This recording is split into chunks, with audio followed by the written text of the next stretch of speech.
to your Daily 5 for Monday, June 12th, 2023.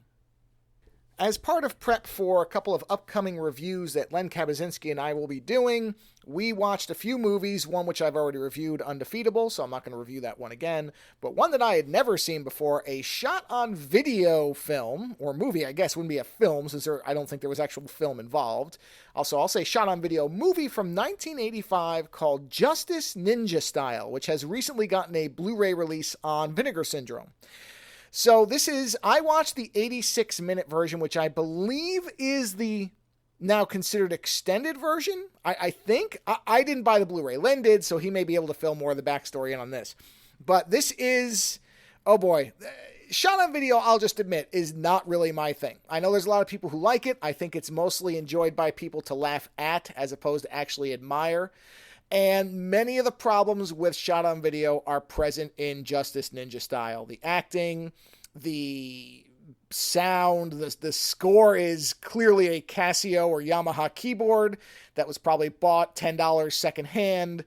The one thing this thing does have, though, and what I would say is that makes it a little bit better or a cut above the normal shot on video stuff you'll see, is the camera work is actually legitimately good. And there's actually intent in the shots. There's some really good angles, because a lot of shot on video looks exactly like what it probably was. A bunch of people running around, around somebody's house or an abandoned barn or somewhere in the woods.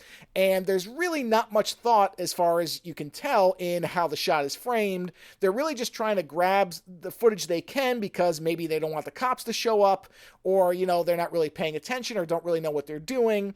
And like I said, many of the defects of shot on video are present in Justice Ninja Style, but the camera work is actually pretty good. What hooked me and kept me interested, as opposed to glancing up here and there as I was doing something else, which is typically what's happened with shot on video. I don't even know if I've watched 10 shot on video features. I doubt it.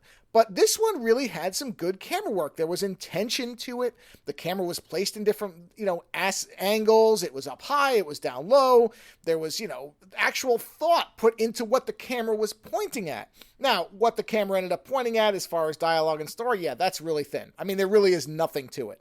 But again, I have to at least say that the camera work, the direction, the literal direction of this movie, there's thought in it. It's better than what I've typically seen in this genre. Now, don't get me wrong, I don't have an extensive history. Like I said, this is not my thing.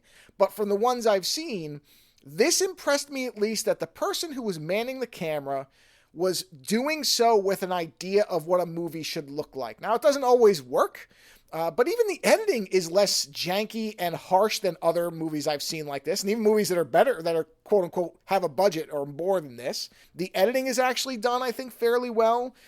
Again, I was really just impressed at some of the camera work, because it conveyed to me that the person making it had watched some movies and appreciated some of the artistry and where the camera is placed.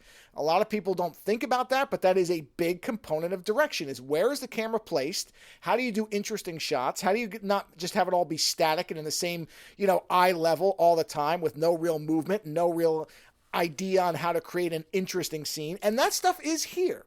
So that is the one thing that, if you're into shot on video, I would say I think you'll find that this is a little bit better than most of the other stuff. Everything else, not really. I mean, there's really, again, everything outside of the camera work is exactly what you would expect for shot on video. So you're not going to find anything too impressive or original there.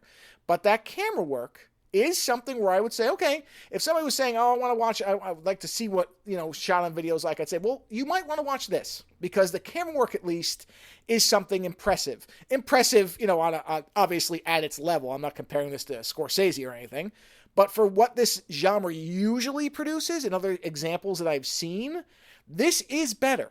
It's not much better, but it is better, and therefore I would say, if you're into shot on video and you want to watch some of this stuff, and I'm not necessarily saying you should, but if that's something you're curious about, at least in terms of direction, literal camera direction and camera work and shot placement, Justice Ninja Style does have a little bit of an edge on most of the other stuff I've seen, even in clips. So it's hard to find. I saw it on YouTube in like 11 parts, but there is a Blu-ray, and like I said, if you're into this subgenre, then you might actually like this one, because it does have a little bit something that some of the others don't. That's all I can really say about it. Later.